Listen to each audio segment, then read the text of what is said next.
Hello. Hello, good morning. Good morning, everyone. Let's start with the second day of the conference, the discursive program of Transmediale 2023. When we started developing this idea of scale, we're trying to figure out how to articulate and how to develop this and where to go. There was a few ideas that we had very clear in our mind within the curatorial team. One of them was that we wanted to talk about planetary scales, right here, even probably more than planetary scales, actually. And we knew that that was, it had to be a way to deal with things that were like more than human in a way, in different ways. No, not just in a geometrical, geographical, or temporal idea of scale, like something very far away or very big, not just that. We sensed that it had to be something related to political possibilities, but even cosmologies or other ideas that might change actually the planet itself in some way or another. We didn't know exactly. So we decided to approach Lukáš and Adriana, and when we first talked, another thing actually emerged as something very clear to us. It had to be a conversation. A conversation, we were interested in having conversations and putting people in conversation and possibly in conversation also with you, with the audience, especially in a cozy little room like this one. But also conversation might be interesting as a format to deal with unstable knowledge or tentative hypothesis or building knowledge when things are not exactly clear, but they're building up in a way. And that's precisely what we're going to do today with Lukáš and Adriana. Welcome and thank you very much for being here.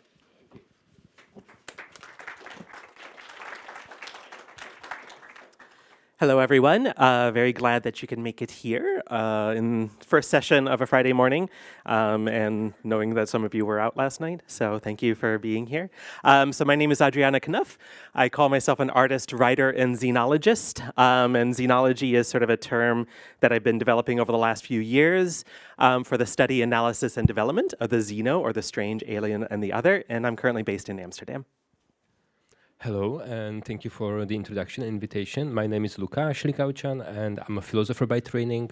I primarily work in the fields of philosophy of technology, environmental philosophy, and I do a lot of research on the philosophical and cultural ramifications of the concept of the planet. And that's also where I would like to launch this conversation today. And the conversation should be really multi-directional, so we really invite you also to talk to us, and we're going to reach out throughout the conversation in between us to also to you, to perhaps ask you for a question or to ask you for an example of the things that we'll be talking about, so that we really make use of this very intimate setting we are in at the moment. And so to start, I guess the best would be to start with a bit of personal confession, like a personal philosophical confession. For the past 5 years, I've been, as I already said, doing a lot of research on the concept of the planet. And it started actually with a little book, which is deceptively called Introduction to Comparative Planetology. The reason why it is named like this is that it sounds exactly the same as an astronomy textbook. There's actually several astronomy books called Introduction to Comparative Planetology, and they are mostly introducing the reader to the actual astronomical discipline of comparing different planets in our solar system, but also outside of the solar system. That means exoplanets. And they do so, for example, in terms of geology of those planets, atmosphere of those planets, chemical composition of those planets, or things like the distance from the star, the gravity, the things like that are related, for example, to magnetism, and so on, and so on, and so on. But as I'm a philosopher, I wanted to somehow get into this kind of research without necessarily having to, acquire first all this body of knowledge about the physics of the planets. As a philosopher, I wanted to perhaps talk about also things that is somehow related to my personal life, but also life of other members of my species. And that's, in the end, the planet on which we live, the Earth. So Introduction to Comparative Planetology presents different ways how we imagine, mostly in Western culture and Western imagination, the planet Earth. From that moment on, I realized that perhaps there's a need to scale up, to also use the term of scale that is so predominant this year at Transmediale, and to talk about planets in general. And so I want to introduce you now a couple of ways how we sense different planets and how I can philosophically approach them, especially the third method that I'm going to show in a little while. But to start with the first two ones, we sense planets sometimes by means of the two techniques which are based on first something which is called the Doppler shift, which is a kind of method when we are looking at the position of the star and the light the star emits. Because when you have a very massive exoplanet orbiting a star, the planet is actually not, the star is actually not the center of the system, but it is the star-planet system, and the center of the gravity is a bit tilted. That means that the sun or the host star also moves in a way, and it goes away and in front of and closer to us as the planet orbits. And so the change of light is can be detected, the Doppler shift, which actually makes us possible to induce or to deduce that there is something massive orbiting the star, which causes the star moving back and forth. Very similar it is with astrometry, which is also a method where you look at the position of the star and you see that it slightly moves back and forth, again because of the massive planet which is around the star.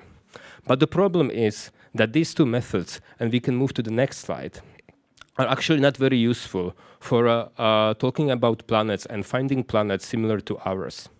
Because these kinds of planets that can be detected through the first two methods are mostly, they can actually work only with very massive planets. So to talk about the way how we actually are able to see planets similar to ours, we can look at the method which is based on transits of the planets in front of the host star. This kind of method, when you look at this, some kind of distant star, sometimes you can see the dips in, the brightness of the star, and these dips in the brightness of the star can be actually, a symptom or a kind of indication of the presence of the planet around the given star. And so that's how we actually managed to get to know the possibility of another habitable planet, potentially habitable planet, of course. Other things that we need to consider, and that brings us to the topic of more than planet sensing, or sensing at the more than planet scale, is the presence or the need for the technique which is called spectroscopy. When you do spectroscopy, you are actually trying to you are actually using the light that comes from the star, and it passes through the atmosphere of the planet as it moves towards us. I mean the atmosphere of the exoplanet. And the light contains information about the atmosphere of that planet. So you can think about this light as an information flow, or as a kind of natural archive that tells us something about what that planet looks like, or what can be the composition of the given planet.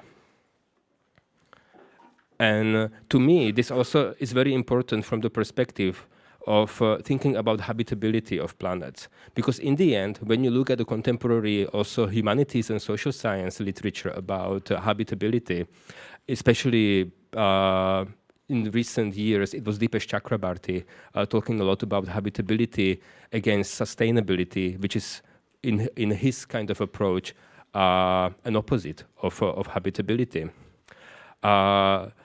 We see that habitability is, a certain necessary condition for also defining what kind of life actually can be on the given planet. And that brings me to the most important philosophical insight here, which is that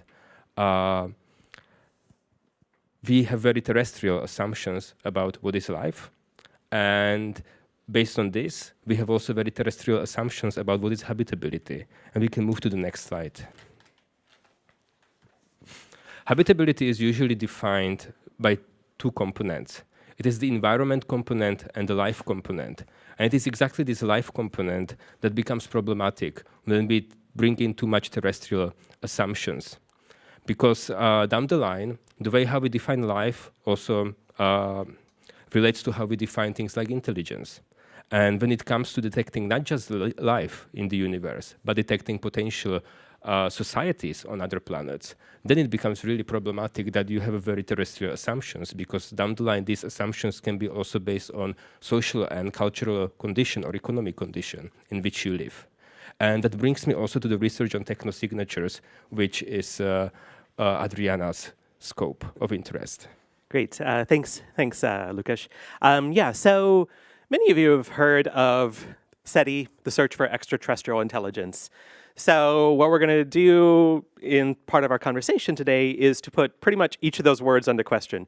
Search, extraterrestrial intelligence, right? But to do that, I want to talk a little bit about the history of SETI and some of the ways in which SETI is functioning these days. And, you know, oftentimes these days the term really is being used as technosignatures, because that sort of moves away from this idea of intelligence and so forth. But in a lot of ways, SETI really began in the early 1960s at this place, the Green Bank Telescope in West Virginia.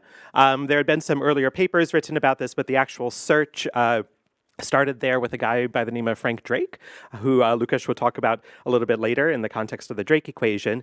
And so this was going on a lot in the search for signatures of some kind of extraterrestrial technologies through radio transmissions, right? And so to do that, they were using these very, very large radio telescopes to try and pick up some of these signals. And I just want to talk a little bit about the ways in which these signals are being searched for, and I want to do that through a terrestrial analog, and I'll get to the reason why for that in a moment. So these days, oftentimes we engage with the search for radio signals through what's called software-defined radio. So in the past, you needed huge racks of analog electronics to listen to radio signals. Nowadays, you can all do it through software and configurable software. And it's very easy to buy very cheap versions of these things, not necessarily for searching for extraterrestrial signals, but for listening to other types of transmissions here on Earth. And so oftentimes the way this is represented in software, and I don't have a mouse pointer, I don't think. Do I have a mouse pointer? Anyway, oh yeah, I do, in part. So great. So it's through what's called a waterfall plot. And so the idea here is you have a certain spectrum here of frequencies that you're listening to. In this case, mainly listening to the shortwave broadcast band here. And so what you could do is you could say, okay, around 13 megahertz, you're getting some signals here, and this is measuring the intensity of the signals as you go from bottom to top on this graph. In the middle here is what's called the waterfall plot, which over time shows how these signals are changing. And I have a video of that, of a web-based version of this that you can go and play around with later if you're interested, just to give you an idea of what it looks like in real time.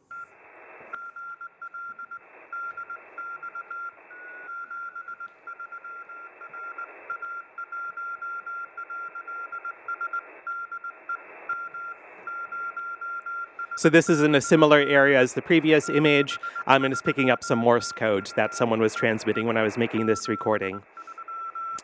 And so you can go and you can listen to these signals and stuff with these web-based SDR systems, software-defined radio, or purchase your own. They're relatively cheap. But to try and to listen to things outside of the atmosphere, you need much larger antennas than you're going to be able to have at your home. So things like the Green Bank Telescope, the Parkes Radio Telescope, and the Allen Telescope Array are all radio telescope systems that are being used these days in these searches. And the searches in the United States, at least, have all been privately funded since the early 1980s, when basically the US Congress prohibited federal funding of extraterrestrial SETI searches. And so they've been privately funded, and most dramatically over the last 5 or 6 years is through the Breakthrough Foundation and what's called Breakthrough Listen. And so they got $100 million through the billionaire Yuri Milner to do this. And the search is basically centered at the University of California at Berkeley, the Berkeley SETI Research Center. Some of you may be old enough to remember SETI at Home, the screensaver, so this was run by Berkeley. But there's also SETI searches that are being done in China as well through their new very, very large radio telescope, the 500-meter aperture spherical radio telescope, or FAST. But what happens in these SETI searches, right, is if we don't know anything about extraterrestrial life, right, how are we going to even imagine looking for signals from that extraterrestrial life? Well, what SETI scientists often do is they make analogs to Earth technology. And so this comes from a paper about the Breakthrough Listen project, where they're basically using their analysis pipeline, their analysis tools, to search for signals from the Voyager spacecraft, okay, which is something that we built. And the idea here is that, well, they're saying we need to be looking for signals that are of a particular type. It's looking for the proverbial needle in the haystack. So we're going to base it off of what we know about communications technologies, which is that signals look like this. And as they say, that they're narrow band in, just a little bit of a frequency, not very sort of spread out in the frequency range, and they're going to look like these signals. And some of you may have been, if you pay attention to these things like I do, there was a article about some AI recently that had been supposedly found, some new potential candidate signals. And the important thing here is 2 things that I want to bring up. First is what they're searching for in terms of the signal, right, which says that the signals that are interest are narrow band Doppler drifting signals originating from some extraterrestrial source, right? But then what he's also saying is that, well, we're training it on AI so that it's not going to have any biases, right? And this is something that we'll talk about more in the conversation later. But there was a workshop back in 2018 that I participated in because I was doing some conversations and interviews with SETI scientists at the time. And I asked them, well, what about signals that might be changing over the course of decades or hundreds of years, thousands of years, things that might be wider band than just things that look like the Voyager spacecraft? And they're like, well, we have a lot of data coming in. We have to make choices. Which I understand, right? But there's an interesting thing here about how this foregrounds particular types of very anthropocentric ways of thinking about technology and uses of technology. And for that, for more on that, I'll turn it over to Lukáš again. I guess like what you describe here, and also the kind of placing of certain assumptions into the heart of how we actually, or how astronomers narrow down the data sets and look for specific things in that. In general, I would call it like the cosmic research has a certain recursive pull. It's something like recursive gestures of cosmic research that we can observe here.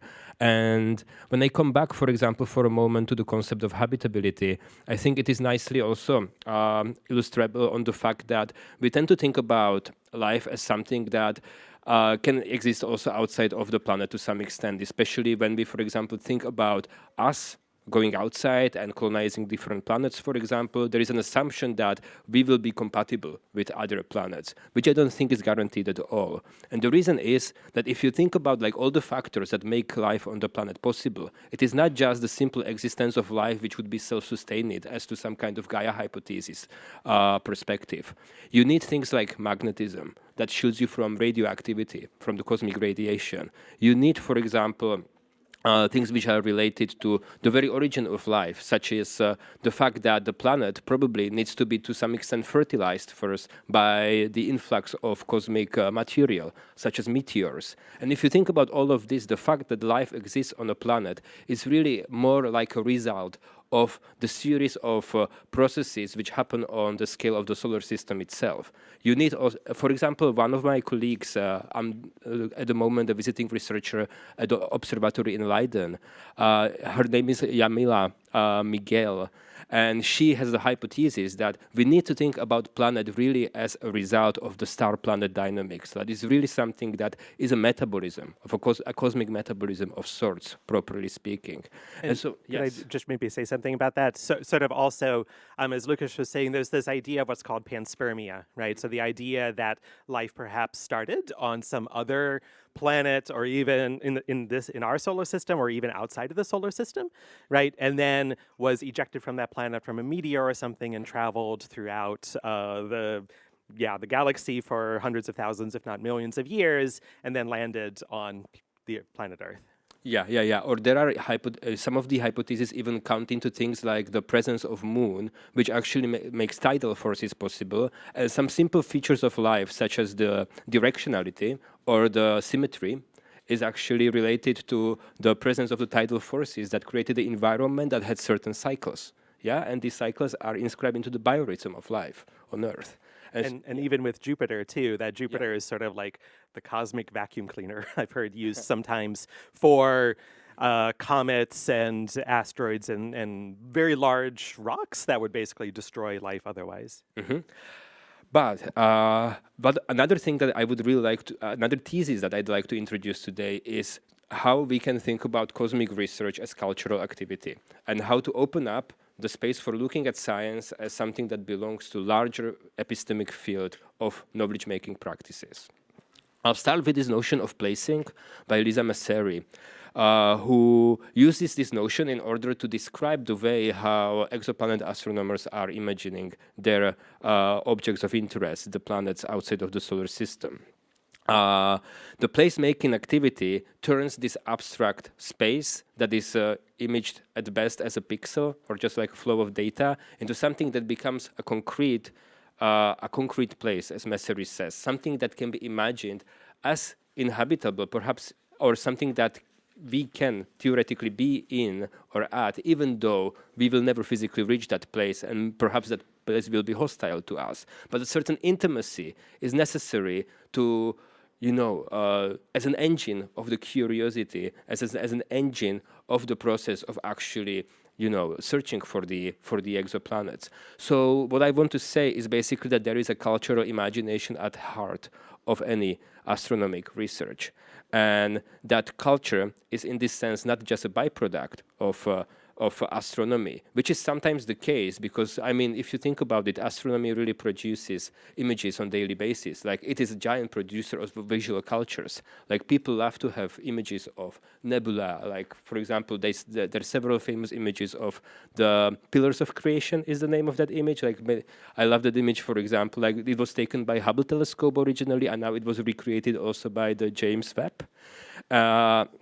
But it's something that people relate to, and how they relate to, things in the universe through the images. But it's in many ways taken just as a part of science communication, and not as doing science in the very, fundamental sense.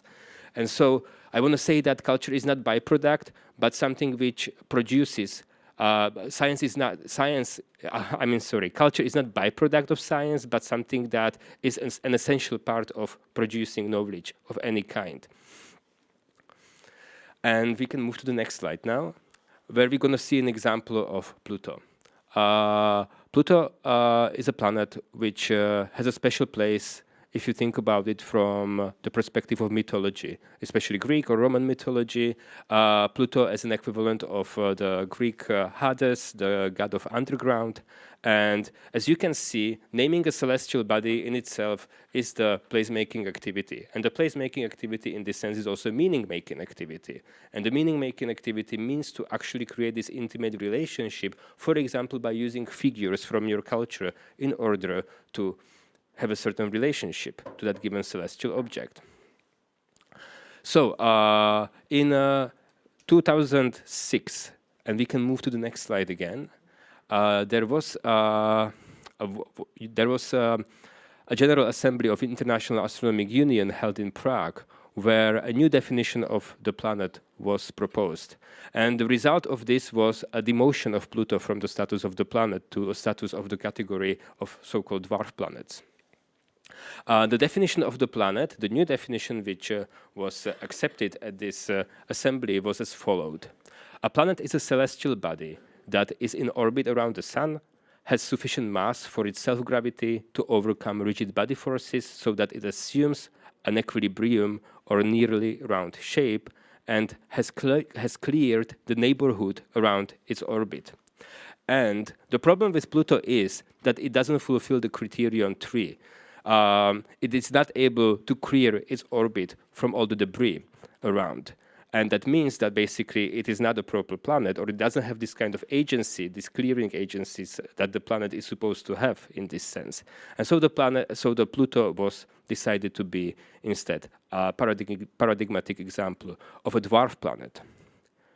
A friend of mine, an artist, András Cefalvaj, a Slovak-Hungarian artist, wrote a letter to International Astronomical Union after this, and he protested the demotion of Pluto because he said that it is cultural loss that Pluto is not a planet anymore. And he was exactly arguing the same way as I'm arguing about culturality of science. He used this example of Pluto to say that you are responsible for cultures, and you should care about this at least and think about what impact it's going to have if you decide that some object is not a planet anymore. Because planets have special places in so many, cultural frameworks around the world, and it is not just, it is not just a matter of expertise, but also a matter of public interest, perhaps to some extent, what will be and won't be a planet. We can move to the next slide now. Another work by András brings us to the critique of the colonial dimension of astronomy. One of his videos, Summit of Gods, describes the struggle between the local population on Hawaii and the astronomers from Keck Observatory. The keyword here, as you can see the subtitles on the slide, is spiritual here. He says that we should be able to think about science as having a spiritual dimension and actually being just another way how that connects us to what perhaps in the words of Federico Campagna we can call ineffable. Or we can think about sacred as the production of the sacred, the same way as religion or other kinds of cultural activities do that, which to me means that we are equalizing different kinds of knowledge-making practices by not scientifying culture, but by culturalizing science. Yeah, so one of the things that I wanted to continue on here is the relationship of this to some of the other participants in this workshop that I mentioned earlier in 2018. But before I do that, I just wanted to comment on something that I found interesting, which Lukáš was talking about with respect to naming of these planets, right? Naming of Pluto, but the naming of asteroids as well. So for another project, which I'm going to mention a little bit at the end, I was researching different names of asteroids that had some connection to queerness. And what was interesting is the people who were sort of documenting these asteroids were not the astronomers, but the astrologists. So I found this on an astrology forum that was trying to collate some of these names. So there's an asteroid named after Freddie Mercury, an asteroid named after Cybele, which was a sort of ancient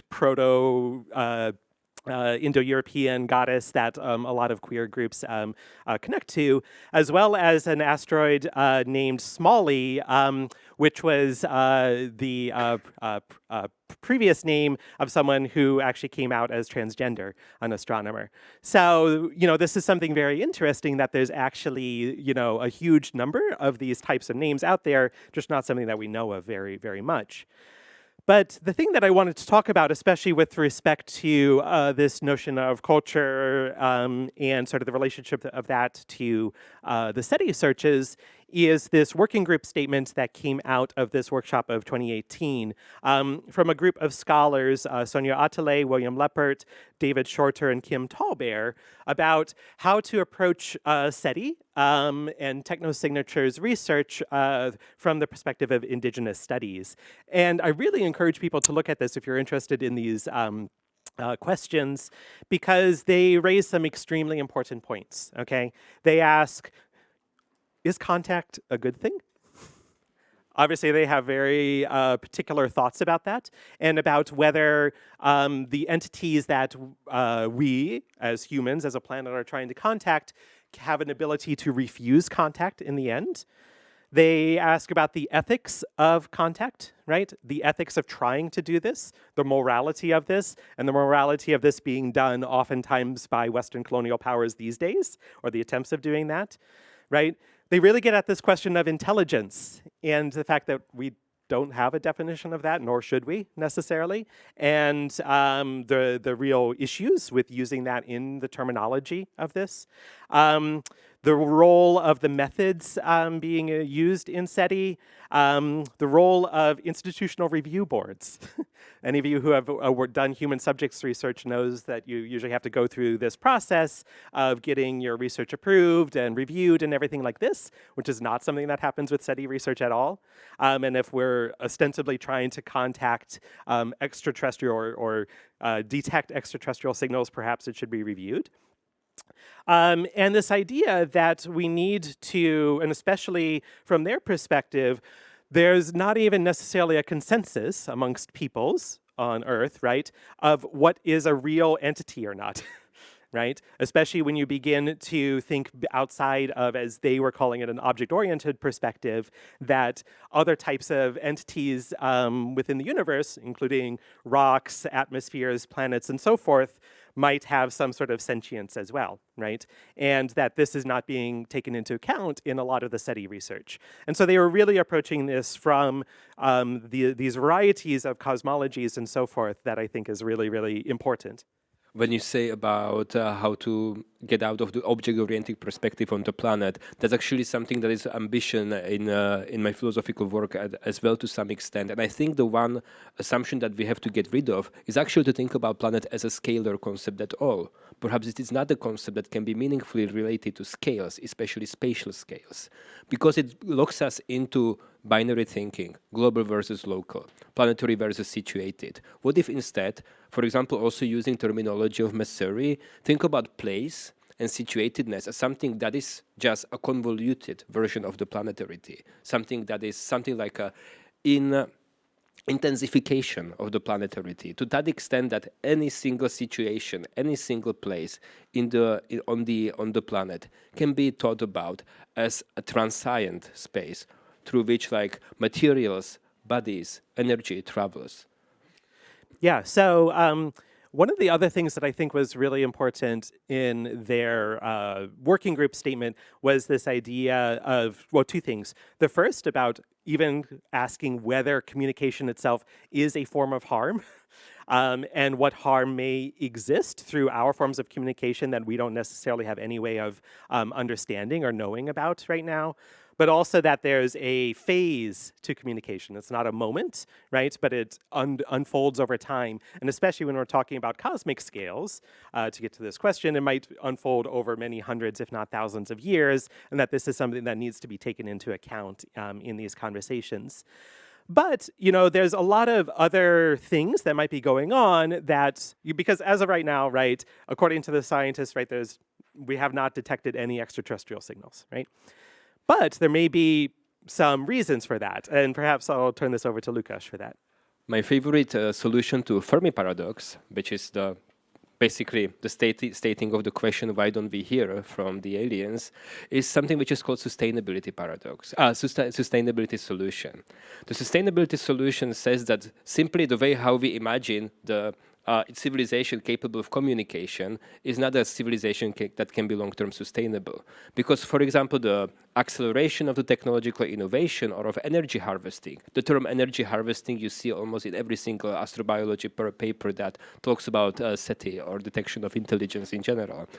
And actually, maybe if I could just jump into that, a lot of the searches right now, especially in radio frequency transmissions and stuff, assumes that a extraterrestrial entity that is communicating is sending those signals out into space, or they're leaking out into space. Turns out that a lot of our own signals are not leaking out into space anymore from Earth because we're using more efficient use of the radio spectrum, a sustainability solution to this. Go to the next slide. Yes. And then I return to the next, Yeah. to the previous one.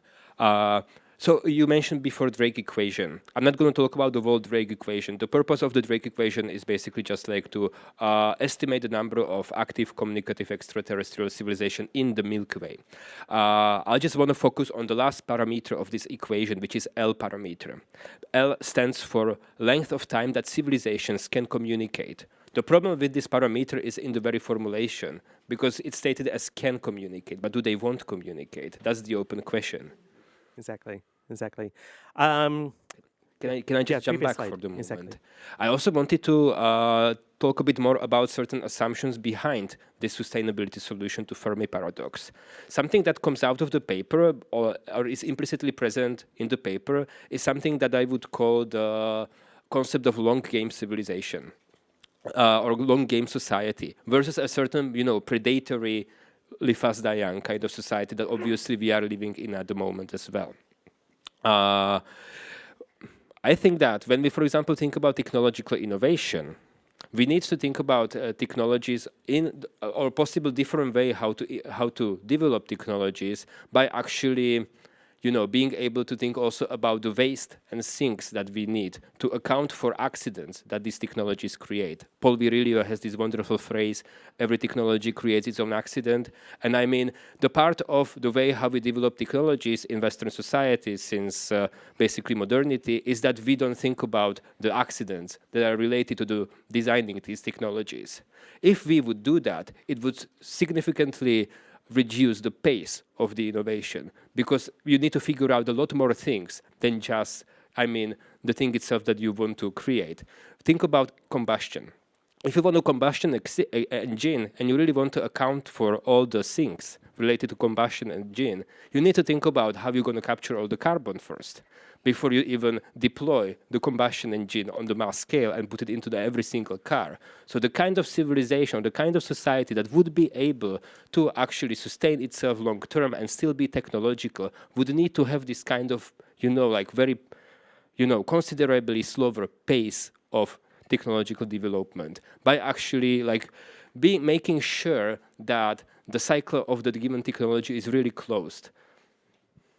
Yeah, so we've been talking a lot about the scale of searching through exoplanet research, through search for technical signatures and so forth. But one of the other things that obviously is going on these days is sort of a new colonialism in terms of trying to land humans on other planets. And I just want to talk a little bit about some interesting questions about scale with that related to some of my artistic projects these days.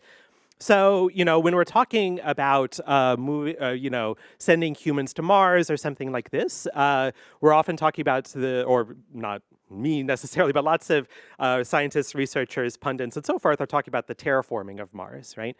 But one of the interesting things is that if you go back into the history of the word cyborg, the actual term comes from, many things, but especially from this article from the 1960s called Cyborgs in Space, where basically the idea was by these two authors that in order to send humans to space, and they say man, of course, 1960s, right? But in order to send humans to space, humans should need to transform themselves, okay? They should genetically engineer themselves. They didn't necessarily use that terminology at the time, but that's what they were talking about. They need to add different types of technological devices to their bodies so that they could withstand extreme radiation, perhaps even learn how to, breathe in space or things of this nature, right? So for them, it wasn't necessarily about transforming another planet and changing what's there, but about transforming the human in order to go to that planet. And yeah. Just a side note here that this article came out before first designs of spacesuits. Actually, at the beginning, the idea wasn't to put a human body into a spacesuit, but to transform the astronaut into a sort of cyborg. So, I mean, in Nicolas de Monchaux' book, Spacesuit Fashioning Apollo, he talks about how we can think about spacesuit as an example of, this immunized self, this kind of like subject that would be almost like a paradigmatic, kind of subject of modernity, where you have a subject that is essentially by a technological armature shielded from its environment instead of living in a certain kind of, instead of making membranes, you are basically taking all the environment with you, and you are trying to, and you also take that environment to some extent to be essentially hostile to you. Yeah, exactly. And this has been taken up in a very, very interesting way by the sci-fi author Becky Chambers and this novella, To Be Taught If Fortunate. In this novella, it's a group of humans who are going to visit various exoplanets and so forth. And what's really great about this book, well, many things, but two things in particular that I want to talk about. First off, it's got a trans-masculine character, which is really incredible and wonderful to see in sci-fi. But more importantly to the question at hand, the astronauts, when they are going to these exoplanets, again, rather than transforming the exoplanets themselves, they put a patch on their arm, which then transforms their body so that they can deal with an arsenic-based atmosphere, deal with high radiation, and so forth. And what's interesting is if you're a trans feminine person like me, we often take patches to have our estrogen as well. So there's an interesting resonance there with certain types of medical transition and this idea of going out into space. And the reason why they do this, in terms of wearing the patch in the novella, is that they see that that is the only ethical way to go to these planets. So they understand that there's going to be some potential harm by, say, a lander landing on something or something like that. But what they want to do is they want to try and avoid as much harm as possible by doing this transformation themselves. I wonder what would you say in terms of the consequences of this approach on the concept of the human, whether it brings us to some kind of like post-human ethics and post-human ontology, because my suspicion is that we don't need to get rid necessarily of the concept of the human if we really account for the human as a kind of life that is essentially transient. Yeah, I mean, I think that's interesting, but also when we talk about just things like the microbiome and so forth, right? That a human being is a being of many different types of creatures and species already, which sort of gets to something that I want to talk about at the end, and then we'll sort of open it up to a conversation with all of you, which is connected to this project of mine called TX2 Moon Shadow, which I exhibited last year in a few places. And there's a lot to this project, but the main thing that I want to talk about today was my idea of sending lichen, sort of the symbiotic organism of algae and fungi, to Mars. Rather than sending humans to Mars, sending lichen to Mars. And the reason why I'm suggesting this, which is a quite provocative suggestion, especially to a lot of scientists, is the idea that lichens have been shown to be able to survive the outer space environment. So they may be an organism that came here possibly, obviously very speculatively, but they could have come here through panspermia or something like this. But also to think about the fact that maybe there are planets that humans aren't meant to go to, right? And that maybe certain planets are for other organisms, and maybe these planets are for organisms that perhaps we send there. And so this is just an image that I created for the project, imagining what lichen might look like on Mars.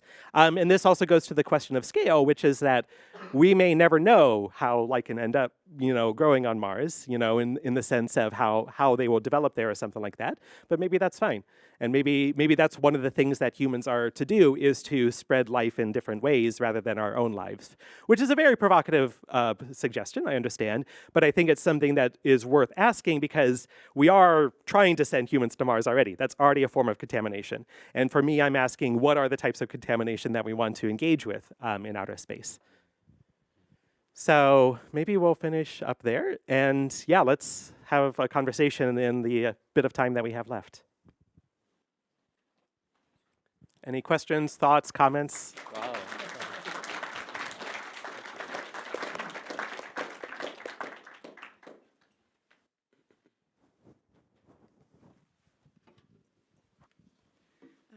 Thank you very much for the presentation. I guess I was thinking when you were mentioning the concept of placemaking and applying it to the outer space. The concept of placemaking I'm familiar with comes more from field of architecture, and one of the aspects to it is having the meaningful subjective relationship to a particular area, and therefore turning it from just a space to a particular place. And I was just wondering to which extent we can apply the same, perhaps to a place where we cannot physically be ourselves, at least yet. We cannot physically be in. I guess the difference is that this concept comes from ethnography in this case, or the context in which Messery is using this concept is to describe an activity that is mostly imaginative and is mostly happening here on Earth by people who are observing other planets. So one of the ways, for example, how we can perhaps think about placemaking in this kind of context is to think about something which is called planetary field analogues. These are places on Earth that resemble other planets by geological composition, chemistry there, etc. One of the good examples is the place on the next slide, a mine which is actually used as a place for testing Mars rovers. And the affordances of these kinds of places allow us to actually experience to some extent how it would be like elsewhere.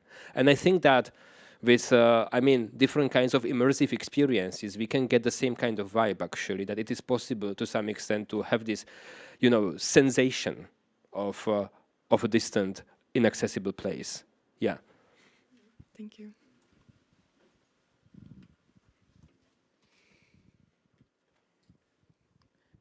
Whom do you want to pick first? I think. Okay. Yeah, it's interesting also because I believe, for instance, when they're working on spacecraft to go to Mars or elsewhere, they always try to make sure there are no bacteria on it and everything like that. But of course, if we go, we'll be carrying all our bacteria. And then sometimes when I was explaining microbiome to people who don't know it, I say, well, think of us, we're like a spaceship for these bacteria and yeasts.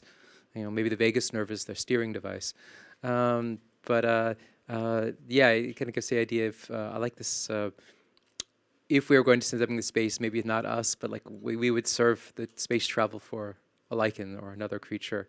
But maybe also the idea that maybe we shouldn't spoil other planets with our own, destructive habits. Yeah, I mean, for me, there's a part of me that really would love to see a lichen on Mars because I love lichen. That's a whole other conversation. But I'm also presenting this as this question of space travel always involves contact, as we talked about earlier, right? Because it's always contact with other entities. And it always involves contamination, precisely for the reasons that you said, even as much as we try and sterilize, rovers and so forth. But the other thing that we have to, I think, understand, and I was talking with a good friend of mine about this a while back, which is that while life is really powerful, conditions on other planets and moons and so forth are really hostile. And that, there's a high likelihood that even if you were to send lichen or other organisms to these planets, that they would die out almost immediately, right? And so I think we have to understand this in a much more, getting back to what you're talking about these binary divisions and stuff, it needs to get back much more clearly to something that's not about sterilized or not, but there's a gradation here. And I think that's where, if we are going to be sending things to other planets or moons, then we ought to have that conversation about where do we want to be on that gradation. And just to add something, if you think about the history of space travel, first spacefaring creatures from Earth weren't humans. It was dogs. I have a question to the culturality of the types of signals that are being searched for. At what kind of point in, I guess, Western civilization have we been able to produce the types of signals that we are now looking for? Well, so given that most of the SETI searches are searching for what's called narrowband transmissions that move, because if it's coming from another sort of planet around another star system, that planet's going to be moving, so you're going to have a Doppler shift as well with that. Those sorts of narrowband transmissions are things that we have only, as humans, been creating since, say, you know, the turn of the 20th century or late 19th century, so not very long at all, right? And what's interesting is that oftentimes signals that we detect in the radio frequency spectrum, we at times think are potentially from extraterrestrial entities, but are found to have some sort of quote-unquote natural cause, right? The best example of this is the pulsar, which Jocelyn Bell, you know, famously didn't get the Nobel Prize for, but when she was originally notating this, it was called LGM1, Little Green Men 1, because it had a lot of the characteristics of these narrowband frequencies that were moving until they realized, no, this is actually from a star that's spinning really, really fast and is sending these signals in the radio spectrum. So yes, not very long is the short answer. But didn't you want to say something? So, okay. With the risk of sounding like a complete lunatic, I want to try and shift the conversation from an excellent one as it is to the notion of not thinking about distance and space, but to the research being conducted, very novel research at the moment at the University of Essex in psychedelics, and the possibilities through like DMT and other very strong hallucinogens to actually explore the inner space we have, and perhaps we are shrouded from actually experiencing the existence of other intelligences that are actually sitting in this room with us. So I just wanted to bring that up, and you can throw me out the room. I don't know what your thoughts are. No, not at all. Not going to throw you out of the room. Because especially when we go back to some of the discussions from the Indigenous Studies Working Group statement, right? There's actually, you know, a lot of, you know, people around the world who would argue that they have traveled in space through different ways already, right? And have already made these connections either through psychedelics or through dream time with various, you know, indigenous aboriginals and so forth, right? So this perhaps, you know, and this is exactly what they're trying to get at, and what they're getting at this question of what is real or not, right? What is the epistemology? And not only the epistemology, what is the ontology here, right? What do we decide is real or not in terms of this search? And what they're arguing for is that, well, if we are potentially looking for things that we don't even know what they're going to be, we need to quite expand this beyond what we are considering. And in fact, there's a very interesting point in this text where one of the authors, David Shorter, was specifically told by the SETI people in writing this this text to not talk about these issues, to not talk about UFOs, to not talk about, you know, DMT, to not talk about these things, precisely because there's a very difficult, in the US especially, political thing about, it's changing, yes, but in terms of not only about DMTs, but also UFOs and things like this. So the SETI people have often had to make these distinctions that, from my experience in talking with them, they may not be happy to make, but it's something that they do for expeditious reasons in order to, yeah, not lose any of the funding that they already have, the meager funding that they have. I have also a take on it. Many experiences related to psychedelics can be defined as dissoluting boundaries of ego, or like experiencing some sense of selflessness.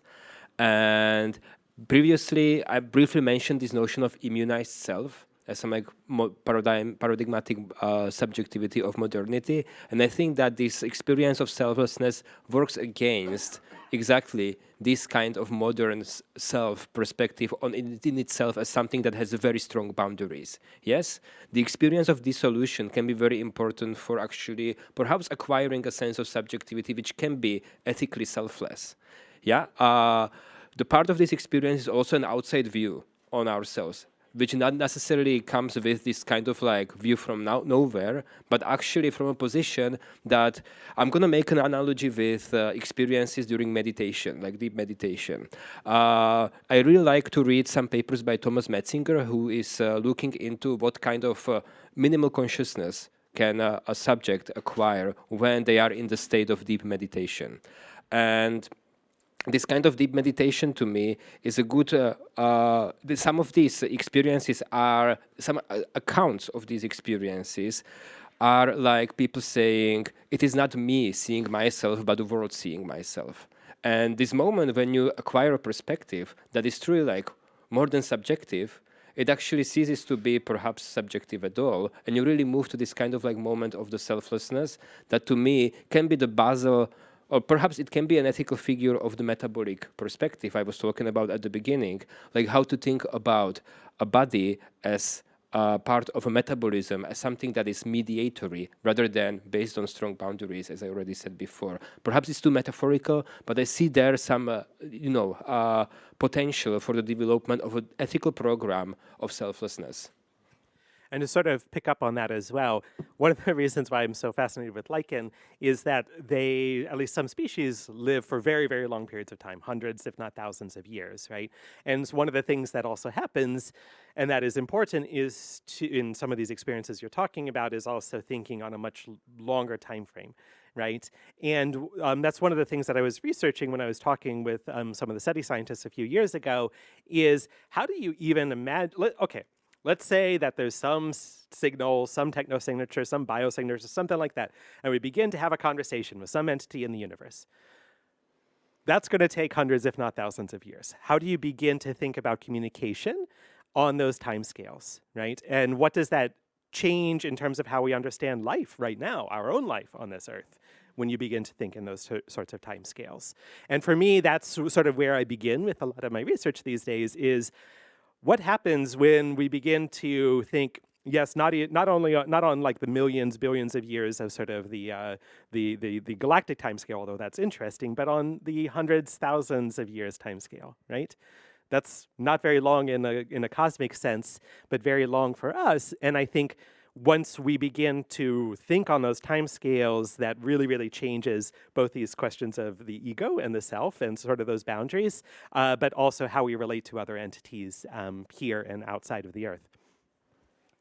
I just want to switch my role real quick and maybe become a listening participant, because I want to thank you for a remark that you made that was really just, I don't know, it stuck with me, and I think it's going to be a takeaway for me, and I wanted to share that with you as well. I thought it was so interesting that you compared gender-affirming care and surgery to, changing humanity into being able to live in space. And I think it's so interesting because the same people that carry this notion of a probably very cis, hetero, patriarchal way of manliness and becoming super strong and surviving in space in a very hostile environment are probably the same people that cannot accept gender affirmative care as being, that exact superpower that can, enable people to survive in a hostile society being a trans person. So thank you so much for sharing that vulnerable moment and that insight, because I think this can also be an argument for all of us when we encounter turf narratives to say, listen, we are talking about this in different contexts. Why don't we accept everything that we can do already to make life better for people here on this very planet? So thank you very much for that. Yeah. Thanks. I'm glad that you brought that up, because that's actually a huge part of my research and my art practice. In fact, there's a piece that I started a few years ago that's still in progress, mainly because of COVID and funding reasons, where I was imagining, because I'm someone who would like to go to space, even if I'm maybe saying the lichen should perhaps go to space, but I might want to go to space myself. And I was thinking, what would I need for a long-duration space mission? Well, I need my hormones. Well, and I don't want to take them just as pharmaceuticals because they might degrade, I might run out. So how would I deal with this? Well, what I was thinking about was, how could I genetically engineer my testicular cells so that they would produce estrogen rather than testosterone? And so we sort of figured out a whole plausible way of doing that, which was, I did it in the context of space travel, but obviously that's something that could help us here on Earth. And I should say, you know, also through this art practice, I applied to become an astronaut at NASA and things like that. Of course, was not selected, mainly because, you know, they have these very stringent rules about, you know, the types of medications you're taking, you know, the types of medicalized body you can be, which is basically a body that isn't medicalized in the traditional sense, right? And so, yeah, you know, and what's interesting, this is a whole other conversation to get into sort of in another place, right? But when we talk about new space and sort of, you know, all this commercial space activity and so forth, what's happening is it's actually the commercial space sector that is allowing different types of bodies to go to space rather than the governmental agencies. So for example, a couple of years ago, SpaceX launched this thing, Inspiration 4, you know, privately funded, et cetera, et cetera. There's all sorts of problems with that, of course. However, one of the people who went up was a childhood cancer survivor with a rod in her leg. That woman would have never passed the sort of medical guidelines and tests of national space agencies. And so there's an interesting, very complex, very complicated, very troubling at times intersection here between what's going on between these national space agencies and the commercial sector. Just a note on vulnerability. Perhaps actually one of the recursive gestures of cosmic research is also that that by searching and researching planets outside of our solar system, we discovered that we are vulnerable to go out, and perhaps that's the greatest value of that research. That's somewhere we shouldn't go. Yeah. Great. So I think we have to stop there. But thanks so much for being here and having this conversation with us.